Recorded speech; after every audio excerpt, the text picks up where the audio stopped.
Hello guys, good day and welcome to Archinodes. I'm Architect Jojo. So today, it's October 15, 2025. And we're again dito sa area kung saan na-share ko sa inyo noong October 1, yung driveway ramp na meron tayong mga rebars and also structural component ng I-beams and ating steel decking na nilagay dito sa ating driveway ramp. Now, as you see here in the background, nabuhusan na natin ang ating driveway ramp ng konkreto noong last October 11, 2025. At papakita ko sa inyo dito yung nabuhusan na nating mga driveway ramp dito sa area na to. Alright, so let's go.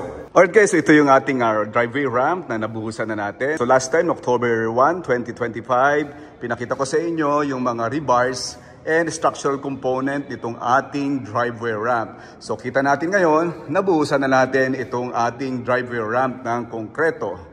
So here in the background, ito na ngayon yung resulta nung nabuhusan na nating driveway ramp.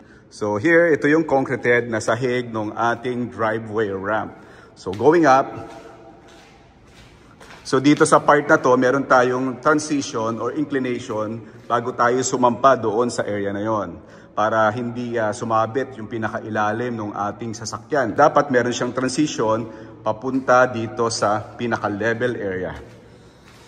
Now, ito naman yung rampa natin, pababa. Alright? Now, as you see above, ito yung ilalim ng ating steel deck with structural component ng ating mga steel beams, no? O yung I-beams na nilagay natin dito. Now, as you see here, kompleto yung mga nut and bolts na kinabit natin. So kinumpleto yan bago natin buhusan yung ating driveway ramp. So kita nyo naman yung mga connections niya, no? So it is bolted connection. The most safest connection when it comes to steel.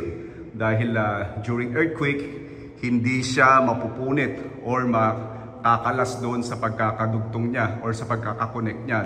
Unlike kung welded connection, mabilis siyang makakalas doon sa connection ng ating mga I-beams. Alright, so ito ngayon yung completed na rampa natin. No? Dito yung nabuhusan nating driver ramp. So nandito yung transition natin bago tayo pumunta dito sa level area.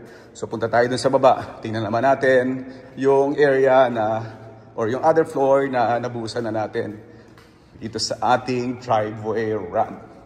So kita nyo yung mga connection. No? So ang maganda lang dito sa steel decking, no? So you don't need any support sa ilalim, no? Pagka binuhusan mo siya, wala ka nang kailangan na support na ilalagay sa ilalim para tukuran siya.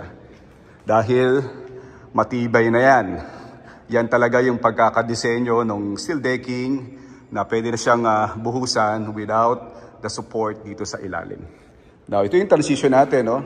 So mula dito, pagbaba ng sasakyan, going here. So ito yung approach, paliko, then baba na dito sa level area ng driveway ramp. Now, as you see, ito ngayon yung mga connections natin. So napakita ko yung connection sa inyo before. Yan, kita nyo, kompleto yung ating mga bolts and nuts. So pati dito sa ating steel plate, dito sa ating poste na nakakonect doon sa ating biga. So baba tayo dito sa other area. So ito ngayon yung pababa nating approach, no? Dito. Yan, mas malinis dito. See? So ito yung ilalim ng ating driveway ramp. Then here, ito yung nilagay na natin or nabuhusan na nating slab. So by the way, maglalagay pa tayo dito ng non-skid na tile, no? Or yung waffle tile para sa floor covering ng ating rampa.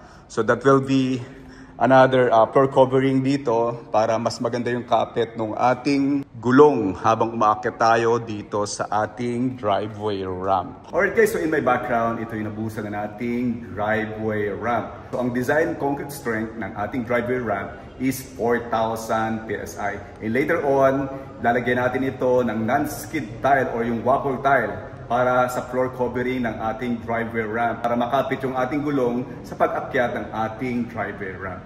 So yan ang development natin ngayon dito sa ating driveway ramp October 15, 2025. I'm Architect Jojo. Joyfully sharing with you what Arkin knows. Thank you very much and God bless you.